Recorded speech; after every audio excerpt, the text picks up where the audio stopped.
Malkajgiri railway track దగ్గర ఉన్న Ganesh temple దగ్గరికి వచ్చేసాం. అండ్ ఈ టెంపుల్ కూడా నాకు చాలా ఇష్టమైన టెంపుల్. సో ఇవాళ క్లాస్లో కెమికల్ బాండింగ్లో మిగతా ఎస్ఐక్యూస్, Fajans rule, hydrogen bonding, coordinate కోలెట్ బాండింగ్, PCl5, SF6 ఇవన్నీ అనుకున్నాం కదా. సో ఆ క్వశ్చన్స్ అన్నిటి ఇవాళ క్లాస్లో చెప్పేసేసుకుందాం. ఓకేనా, let's start. So hydrogen bonding అంటే what is hydrogen bond? Explain the different types of hydrogen bonds with examples. So ఇది మనకి ఇచ్చిన question. Hydrogen bond, it is a chemical bond between the hydrogen atom and more electronegative atoms like fluorine, oxygen and nitrogen. ఇందాక అన్నాను కదా మన ఇంట్లో fan ఎంత ముఖ్యమో, FON, ఫాన్, ఫ్లోరిన్, ఆక్సిజన్, నైట్రోజన్తో హైడ్రోజన్కి ఏర్పడే బాండింగే హైడ్రోజన్ బాండింగ్. మరి ఈ హైడ్రోజన్ బాండింగ్ మనకి 2 డిఫరెంట్ టైప్స్గా ఎగ్జిస్ట్ అవుతుంది. ఏంటివి అవి? Inter molecular hydrogen bonding and intra molecular hydrogen bonding. Inter molecular hydrogen bond అంటే 2 డిఫరెంట్ కాంపౌండ్స్ మధ్య ఇంటర్ మాలిక్యులర్ హైడ్రోజన్ బాండింగ్కి ఎగ్జాంపుల్. అంటే ఇక్కడ ఏముంది? HF ఇలా ఉన్నప్పుడు ఈ హెచ్కి ఎఫ్కి మధ్య ఉండే ఈ బాండ్ ఏమంటాం? కోవలెంట్ బాండ్ అంటాం. మళ్ళీ ఇది కోవలెంట్ బాండ్. కానీ హెచ్ఎఫ్కి ఈ 2 మాలిక్యూల్స్కి మధ్య ఈ డాటెడ్ లైన్స్తో రిప్రజెంట్ చేసిన బాండింగే హైడ్రోజన్ బాండింగ్. అంటే ఈ ఫ్లోరిన్కి ఈ హైడ్రోజన్కి, మళ్ళీ ఈ ఫ్లోరిన్కి ఈ హైడ్రోజన్కి ఈ బాండింగ్ ఏమంటాం? Hydrogen bonding. So intermolecular hydrogen bonding అంటే ఏంటి? It is a hydrogen bond formed between 2 different molecules of same substance or different substances. So the bonds present in HF, H2O, NH3 are hydrogen bonds के examples. మరి intramolecular hydrogen bond, intra అంటే ఏంటి? మనకి with in the compound. Inter school competitions వేరే schools వాళ్ళు వచ్చి participate చేస్తుంటారు. Intra school competition with in your స్కూల్లో కాంపిటీషన్స్ జరిగినప్పుడు అలా ఇది ఇంట్రామాలిక్యులర్ హైడ్రోజన్ బాండ్ అంటే ఏంటి? It is the hydrogen bond formed within the same molecule it self. దానిలోనే జరిగితే ఎగ్జాంపుల్ ఆర్థో నైట్రోఫినోల్. ఎగ్జాంపుల్ ఏమంటున్నాను నేను? ఆర్థో నైట్రోఫినోల్. ఇక్కడ NO2 ఉంది అంటే ఇక్కడున్న హైడ్రోజన్కి ఇక్కడున్న ఆక్సిజన్కి మధ్య మళ్ళీ మనకి హైడ్రోజన్ బాండింగ్ అనేది ఉంటుంది. సో దీని ఎగ్జాంపుల్ ఏమేమిటి? Ortho nitrophenol. Clear? So it is a hydrogen bond formed within the same molecule itself and the bonds present in ortho nitrophenol, ortho hydroxy benzaldehyde. So benzaldehyde structure వచ్చేసి ఇలా ఉంటుంది. బెంజీన్కి aldehyde, C double bond OH. Ortho hydroxy, OH substituent అయితే hydroxy అంటాం. Ortho పొజిషన్లో ఉంది. ఇది ortho, ఇది మెటా, ఇది para. Ortho hydroxy benzaldehyde. Clear? చాలా ఇంపార్టెంట్. సాలిసిలాల్డిహైడ్ అంటాం, సెకండ్ ఇయర్లో వస్తుంది. ఇంకా ఇథిలిన్ గ్లైకాల్ అనేవి హైడ్రోజన్ బాండింగ్కి ఎగ్జాంపుల్స్. క్లియర్? సో మన next question Fajans rule. Fajans rule జనరల్గా ఏం చెప్తుంది అంటే పర్సంటేజ్ ఆఫ్, మీరు అందరూ ఎగ్జామ్లో బేబీ బుల్లెట్లో సమ్వాట్ ఇచ్చాడు మ్యాటర్. సో ఫస్ట్ ఏం రాస్తారు అంటే ఇది రాయండి. ఏం చెప్తుంది? Percentage of covalent character in ionic bond. Ionic బాండ్లో ఎంత కోవలెంట్ క్యారెక్టర్ ఇన్వాల్వ్ అయ్యింది అని చెప్పేది ఫజాన్స్ రూల్. క్లియర్? ఒక బాండ్ ఇచ్చాడు అంటే ఆ బాండ్ అనేది 100% అయానిక్ అవుతుందా అంటే కాదు, ఎంతో కొంత కోవలెంట్ క్యారెక్టర్ ఇన్వాల్వ్ అవుతుంది. సేమ్ థింగ్ కోవలెంట్ బాండ్లో ఎంతో కొంత అయానిక్ క్యారెక్టర్ ఇన్వాల్వ్ అయి ఉంటుంది. అది ఎంత పర్సంటేజ్ అయానిక్ బాండ్లో కోవలెంట్ క్యారెక్టర్ ఇన్వాల్వ్ అయ్యింది అని చెప్పేది మనకి ఈ ఫజాన్స్ రూల్. సో ఎట్లా చెప్తున్నాడు అనంటే ఇది జనరల్గా 2 థింగ్స్ మీద బ్రేక్ చేసుకున్నాడు. ఏంటి? మనకి జనరల్గా క్యాటయాన్ ఉంటుంది, యానయాన్ ఉంటుంది. జనరల్గా క్యాటయాన్ సైజ్ అనేది very much less than anion size. And ఈ క్యాటయాన్కి ఏముంటుందంటే పోలరైజింగ్ పవర్. ఏముంటుంది? Polarizing power. ఎవరికి? Of cation. యానయాన్కి ఏముంటుందంటే polarizability of anion. Clear?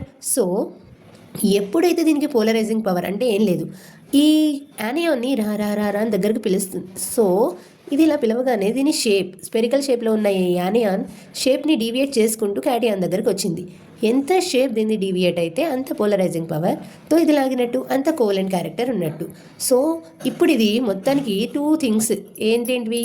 Cation size, cation charge. Similarly యానయాన్కి కూడా సేమ్ ఉంటుంది కదా, అలా యానయాన్ సైజ్, యానయాన్ ఛార్జ్, ఆ మొత్తం 4 థింగ్స్ ఏమేంటివి?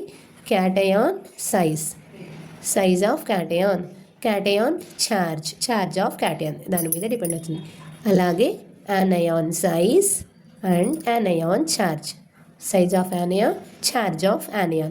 మొత్తం ఈ క్వశ్చన్ అంతా ఈ 4 థింగ్స్ మీదే మనం రాస్తాం. సో జనరల్గా చూడండి, చిన్న క్యాటయాన్ ఈ పెద్ద యానియాన్ని ఎక్కువ దగ్గరికి లాగుతుందా? క్యాటయాన్ సైజ్ ఇంక్రీజ్ అయితే, అంటే సపోజ్ ఇలా ఉంది, ఇలా ఉన్న క్యాటయాన్ యానియాన్ని దగ్గరికి ఎక్కువ లాగుతుందా అంటే, స్మాల్ సైజ్ ఉన్న క్లాస్ రూమ్లో టీచింగ్ చేస్తే మీకు బాగా అర్థమవుతుందా? ఒక పెద్ద సెమినార్ హాల్లో మీరు లాస్ట్ బెంచ్లో కూర్చుని ఉన్నారు, అప్పుడు టీచ్ చేస్తే బాగా అర్థమవుతుందంటే ఏం చెప్తారు? ఎప్పుడైతే క్యాటయాన్ సైజ్ చిన్నది ఉంటుందో పోలరైజింగ్ పవర్ అనేది ఎక్కువగా ఉంటుంది, అట్రాక్షన్ చేసే క్యాపబిలిటీ అనేది ఎక్కువగా ఉంటుంది. So cation size decreases, polarising power increases, covalent character increases. Clear? అర్థమైంది కదా? మరి క్యాటయాన్ ఛార్జ్ అంటే ఈ సైజులోనే మనకి ఒక 2-3 క్యాటయాన్స్ ఉన్నాయి. క్యాటయాన్ ఛార్జ్ ఇంక్రీజ్ అయింది అంటే పాజిటివ్ ఛార్జ్ ఇంక్రీజ్ అయితే పోలరైజింగ్ పవర్ ఇంక్రీజ్ అవుతుంది కదా, అప్పుడు కోవలెంట్ క్యారెక్టర్ కూడా ఏమవుతుంది? ఇంక్రీజ్ అవుతుంది.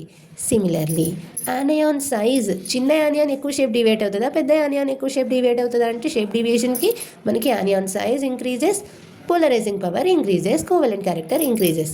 ఎక్కువ యానియాన్స్ ఉంటే ఇంకా ఎక్కువ డీవియేషన్ అనేది జరుగుతుంది. సో ఓన్లీ క్యాటయాన్ సైజ్కి మాత్రమే ఇన్వర్స్లీ ప్రపోర్షనల్, మిగతా అన్నిటికీ directly proportional.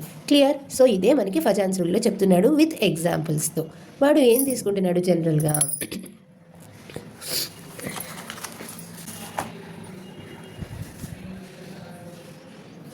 So Fajans rule with suitable examples. Fajans rule ఏం చెప్తుంది అంటున్నాను? It tells percentage of covalent character in ionic bond. మరి covalent character increases with increase in the size of anion. ఇప్పుడే చెప్పాను కదా, anion size increase అయితే covalent character increase అవుతుంది. Cation size decrease అయితే కోవలెంట్ క్యారెక్టర్ ఇంక్రీజ్ అవుతుంది. ఒక cation సైజ్కి మాత్రమే ఇన్వర్స్లీ ప్రపోర్షనల్, యానియాన్ సైజ్కి, యానియాన్ ఛార్జ్కి, క్యాటయాన్ ఛార్జ్కి డైరెక్ట్లీ ప్రపోర్షనల్. అండ్ ఎగ్జాంపుల్స్ కూడా ఇచ్చాడు. Bigger I- has more covalent character than Br-. అంటే ఏంటి? మనకి జనరల్గా ఇవి హాలోజన్ ఫ్యామిలీలో వస్తాయి. ఏంటి మన హాలోజన్ ఫ్యామిలీ? ఫాదర్కి కోల్డ్ వస్తే బ్రదర్ ఇంటికి అరటికాయలు తెచ్చాడు. సో ఈ హాలోజన్ ఫ్యామిలీలో డౌన్ ది గ్రూప్ సైజ్ అనేది ఇంక్రీజ్ అవుతుంది. బిగ్గర్ యానియాన్ అంటే ఏంటి? ఇదే కదా. So I- will have more covalent character. Clear? So దానివల్ల ఫ్లోరిన్ కంటే అయోడిన్కి కోవలెంట్ క్యారెక్టర్ ఎక్కువ. అఫ్ కోర్స్ బ్రోమిన్ ఇక్కడ ఎగ్జాంపుల్గా తీసుకున్నాడు. Similarly smaller Li+ has more covalent character than Na+. అంటే ఈ ఎలిమెంట్స్ మనకి 1A గ్రూప్ ఎలిమెంట్స్ ఏమిటి? కి రోబో చూస్తే ఫ్రస్ట్రేషన్ కదా. 1A గ్రూప్ ఎలిమెంట్స్ ఇక్కడ వీడిచ్చాడు. Li స్మాలర్ Li అంటే సైజ్ ఇంక్రీజెస్ అవుతుంది కదా డౌన్ ది గ్రూప్. Li+కి smaller cation will have more covalent character than Na+. కన్నా Li+కి కోవలెంట్ క్యారెక్టర్ ఎక్కువ. And covalent character increases with increasing charge of either cation or anion. Anion charge increase అయినా, cation charge increase అయినా covalent character అనేది increase అవుతుంది. And very very important, the elements having the cations with pseudo noble gas configuration, pseudo inert gas configuration అని కూడా అంటాం. NH2 NP6 ND10 pseudo inert gas configuration ఏమంటాం? NH2 NP6 ND10. ఈ configuration ఉన్న elements ఏమేంటివో కూడా రాశాను. ఇక్కడ మీకు ఇక్కడ రాయలేదు. Yes, Zn+2 Cd+2 Hg+2 Cu+Ag+Au+. ఇవేంటంటే pseudo noble gas configuration elements. ఇవి కనబడితే గుడ్డిగా వీటికి కోవలెంట్ క్యారెక్టర్ ఎక్కువ. That's it.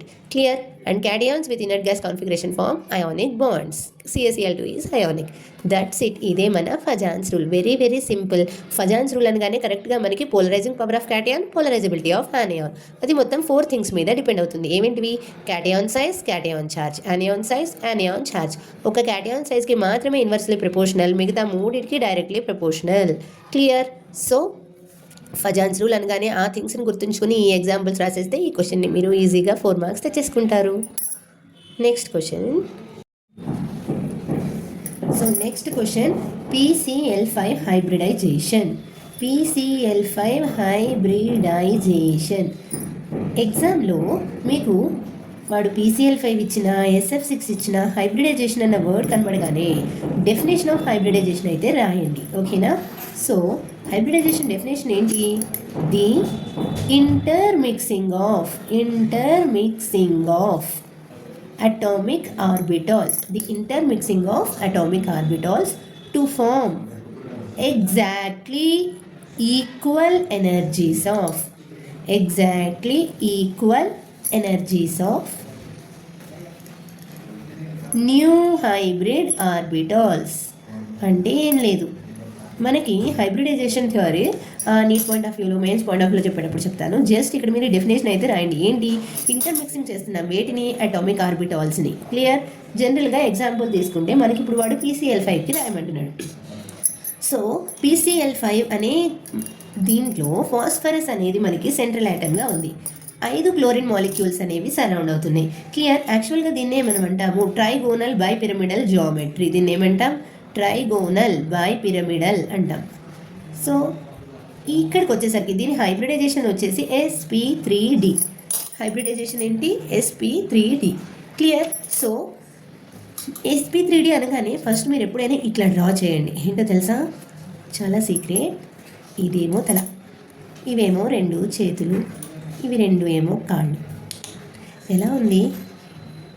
ఇది ఒక black magic doll. Very secret. Clear? So sp3d హైబ్రిడైజేషన్లో మనం ఉపయోగించే చీట్ కోడ్ ఏంటి అని అంటే ఒక బ్లాక్ మ్యాజిక్ డాల్. ఆ బ్లాక్ మ్యాజిక్ డాల్కి తల, చేతులు, కాళ్ళు. ఇదంతా మనకి షేప్స్ చెప్పేటప్పుడు నేను ఇంకా డీటెయిల్గా చెప్తాను. ఎందుకు దీన్ని నేను ఇలా చీట్ కోడ్గా ఎక్స్ప్లెయిన్ చేసేయాల్సి వచ్చిందో కూడా అప్పుడు చెప్తాను. ఎప్పుడు నీట్, ఎంసెట్, మెయిన్స్ ఆ పాయింట్ ఆఫ్ వ్యూలో టీచ్ చేస్తున్నప్పుడు. ఇప్పుడు జస్ట్ ఐపీ కాబట్టి జస్ట్ ఫాస్ఫరస్ చుట్టూ 5 క్లోరిన్ ఐటమ్స్ సరౌండ్ అయి ఉన్నాయి అని గుర్తుంచుకోండి. క్లియర్? సో ఈ 3 బాండ్స్ ఏమో మనకి ఇలా ఇలా కలిపేసేసేయండి ఈ 3 బాండ్స్ని. క్లియర్? అండ్ దెన్ నెక్స్ట్ ఈ 2 బాండ్స్ ఏమో యాక్సియల్ ప్లేన్ మీద ఇలా ఉన్నాయి.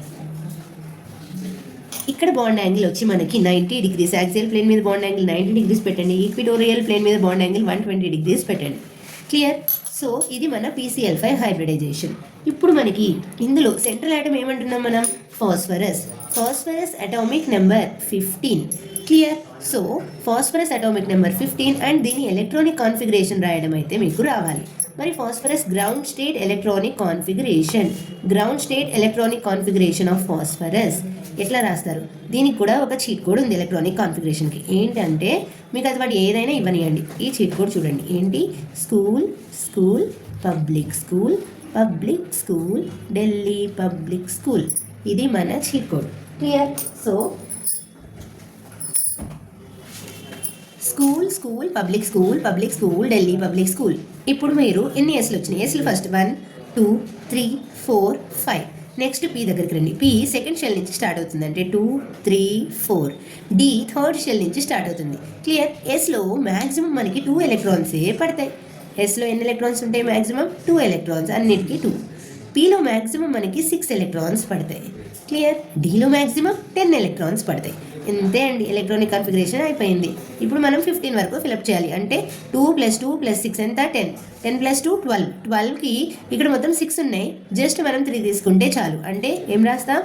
Ground state electronic configuration 1s2 2s2 2p6 3s2 3p3. 1s2 2s2 2p6 3s2 3p3.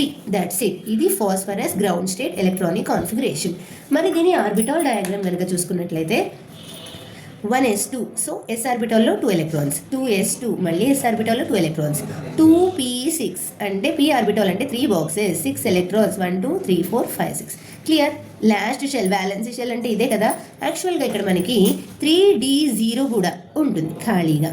Clear? అంటే 3s2 పెడతాం, 3p3 పెడతాం, 1 2 3. ఇంకా వేకెంట్ డి ఆర్బిటాల్ ఖాళీగా 5 డబ్బాలు ఉన్నాయి మనకి. ఇప్పుడు మనకి ఎన్ని క్లోరిన్స్ సరౌండ్ అయినాయి? మొత్తం 5 క్లోరిన్ ఐటమ్స్ అనేవి సరౌండ్ అయినాయి. మరి మన దగ్గర ఎన్ని అన్పేడ్ ఎలక్ట్రాన్స్ ఉన్నాయి? 3 అన్పేడ్ ఎలక్ట్రాన్స్ ఉన్నాయి. ఈ 3 అన్పేడ్ ఎలక్ట్రాన్స్కి 3 క్లోరిన్స్, మరి ఇంకా 2 క్లోరిన్స్ అనేవి ఖాళీగా ఉన్నాయి కదా. సో అందుకోసం మనం రాయాలి excited state electronic configuration. Excited state electronic configuration అంటే ఈ ఎస్లో ఉన్న ఈ ఎలక్ట్రాన్ డీలోకి జంప్ అవుతుంది. అప్పుడు మనకి ఏం ఎలక్ట్రానిక్ కాన్ఫిగరేషన్ అవుతుంది? 3s1 3p3 3d1. Clear? So మొత్తం అప్పుడు మనకి 5 అన్పేర్డ్ ఎలక్ట్రాన్స్ వచ్చినాయి. ఎస్లో 1, పిలో 3 1 2 3, డిలో 1 1 2 3 4 5. సో ఇప్పుడు చూడండి, ఎస్లో ఒక అన్పేర్డ్ ఎలక్ట్రాన్, పిలో 3, డిలో 1, మొత్తం 5 అన్పేర్డ్ ఎలక్ట్రాన్స్ వచ్చినాయి కదా. ఈ 5 అన్పేర్డ్ ఎలక్ట్రాన్స్ 5 క్లోరిన్ ఐటమ్స్తో బాండ్ చేసుకుంటే, మరి డబ్బాలు వేసుకుంటే ఎస్, 3 పీలు, 1 డి. సో దీన్ని ఇంకా ఉంటాం px, py, pz. Clear. So sp3d hybridization ఇలా అయింది PCl5.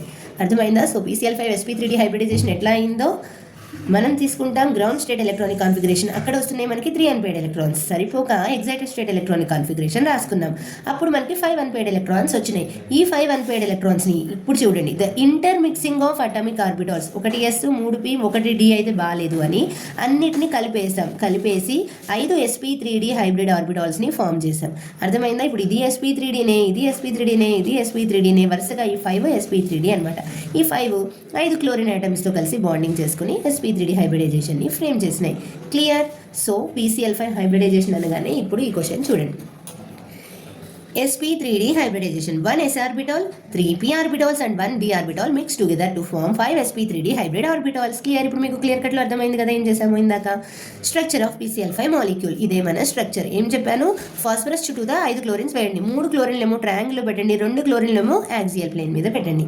And in PCl5 the central atom phosphorus, atomic number ఎంత? 15. గ్రౌండ్ స్టేట్ ఎలక్ట్రానిక్ కాన్ఫిగరేషన్, జనరల్గా నియాన్ అంటే 1s2 2s2 2p6.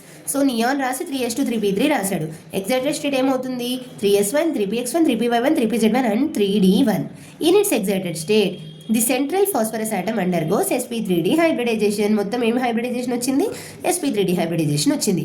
ఇప్పుడు central p forms 5 sp3d hybrid orbitals. అదే కదా అన్నాము, 5 sp3d హైబ్రిడ్ ఆర్బిటాల్స్ని ఫామ్ చేసింది. And each sp3d orbital contains 1 electron. So 5 sp3d hybrid orbitals of phosphorus overlap axially with 3pz orbital of 5 chlorine atoms to form 5 sigma bonds. 1 2 3 4 5 5 sigma bonds ని form చేసింది. So shape of PCl5 ఏమనుకున్నాం? Trigonal, bipyramidal and bond angle వచ్చేసి 120 degrees 90 degrees. That's it. ఇలా రాస్తే మనకి 4కి 4 marks పడిపోతాయి. ఖచ్చితంగా రాయాలి ground state electronic configuration and excited state electronic configuration. Clear. So ఇది మన PCl5 ఆన్సర్. సిమిలర్గా ఉంటుంది SF. నెక్స్ట్ క్వశ్చన్ SF6 అనేది సిమిలర్గా ఉంటుంది. ఏంటి మరి SF6 అంటే? SF6 sp3d2 hybridization, 1 s orbital, 3 p orbitals and 2 d orbitals mixed together to form 6 sp3d2 hybrid orbitals. Same ఇందాకట్లాగానే, ఇందాక మనకి 5 వస్తే ఇక్కడ మనకి 6 వచ్చింది. ఎందుకు? అక్కడ 5 క్లోరిన్ మాలిక్యూల్స్ సరౌండ్ అయినాయి, ఇక్కడ 6 ఫ్లోరిన్ మాలిక్యూల్స్ సల్ఫర్ చుట్టూతా సరౌండ్ అవుతున్నాయి. Clear. So in SF6 the central atom is sulphur, atomic number is 16. And ground state electronic configuration ఏమవుతుంది? Neon 3s2 3p4. So sulphur యొక్క గ్రౌండ్ స్టేట్ ఎలక్ట్రానిక్ కాన్ఫిగరేషన్ ఇందాక చెప్పాను కదా ఎట్లా రాయాలో మీకు. సల్ఫర్ తీసుకున్నాం. సో సల్ఫర్ అటామిక్ నెంబర్ ఎంత? 16. Clear. So 1s2 2s2 2p6, next 3s2 3p4. ఇది సల్ఫర్ యొక్క గ్రౌండ్ స్టేట్ ఎలక్ట్రానిక్ కాన్ఫిగరేషన్. మరి 1s2 2s2 2p6 అంటే 10 అంటే వీడేం తీసుకుంటున్నాడు? Neon. So neon 3s2 3p4 అంటే s ఆర్బిటాల్లో 2 electrons, p ఆర్బిటాల్లో 4 electrons, 1 2 3 4. Next 3d0 కూడా ఉంటుందని చెప్పుకున్నాం కదా, ఖాళీ వేకెంట్ d ఆర్బిటాల్, 5 డబ్బాలు ఖాళీగా ఉన్నాయి. ఇప్పుడు మనకి ఎన్ని అన్పేర్డ్ ఎలక్ట్రాన్స్ ఉన్నాయి? ఇక్కడ 1 2 అన్పేర్డ్ ఎలక్ట్రాన్స్ ఉన్నాయి. కానీ మనకి ఎన్ని ఫ్లోరిన్ సరౌండ్ అయినాయి? 6 ఫ్లోరిన్ ఐటమ్ సల్ఫర్ చుట్టూతా సరౌండ్ అయినాయి. సో దానికోసం మనకి 6 అన్పేర్డ్ ఎలక్ట్రాన్స్ అయితే కావాలి. అప్పుడు మనం రాస్తాం excited state electronic configuration. Excited state electronic configuration ఏమవుతుంది? ఫస్ట్ ఇక్కడ ఉన్న ఎలక్ట్రాన్ ఇందులోకి జంప్ అవుతుంది. అప్పుడు ఎస్లో ఉన్న 2 అలాగే ఉన్నాయి, పిలో ఏమో 3 వచ్చినాయి, 1 2 3. డీలో ఒక అన్పేర్డ్ ఎలక్ట్రాన్ అయితే వచ్చింది. నెక్స్ట్ ఇది ఫస్ట్ ఎగ్జైటెడ్ స్టేట్. మరి second excited state electronic configuration ఏమవుతుంది మనకి? 1s1. ఇప్పుడు దీన్ని ఇలా కూడా రాయండి మళ్ళీ, 1s2. ఇది యాక్చువల్గా ఏమవుతుంది? 3s2 3p4. మరి ఇది 3s2 3p3 3d1. మరి ఇప్పుడు ఏమవుతుంది? 3s1 3p3 3d2. క్లియర్. అర్థమైంది కదా? అంటే ఒక s electron, 3 p electrons, 2 d electrons. అదే sp3d2 హైబ్రిడైజేషన్. క్లియర్. అదే చెప్తున్నాడు ఇక్కడ. ఏమంటున్నాడు? It's excited state configuration, ground state configuration. 3s2 3p4. Excited state configuration ఏమవుతుంది? 3s1 3px1 3py1 3pz1 and 3Dలో x²y² ఒకటి z² ఒకటి అంటే 3D2 అన్న రాసుకోండి ప్రెజెంట్ అయితే. So in its excited state the central sulphur atom undergoes sp3d2 hybridization and central sulphur forms 6 sp3d2 hybrid orbitals each with 1 electron. Central sulfur atom forms 6 sp3d2 hybrid orbitals each with 1 electron. So 6 sp3d2 hybrids of sulfur overlap axially with p orbital of 6 fluorine atoms to form 6 sigma bonds. ఏం లేదు సుత్తి జనరల్గా ఏం రాసుకుంటూ వస్తాం, sulphur చుట్టూతో 6 fluorine items surround అయినాయి, ఆ 6 ఫ్లోరిన్ ఐటమ్స్కి 6 సిగ్మా బాండ్స్ అనేవి సరౌండ్ అయినాయి. That's it. So shape of SF6 is octahedral and the bond angles are 90 degrees 180 degrees. ఇంతే. ఇలా ఎక్స్ప్లెయిన్ చేసుకుంటే మళ్ళీ మనకి 4 పడిపోతే ఎలక్ట్రానిక్ కాన్ఫిగరేషన్ పక్కా రాయండి. ఓకే.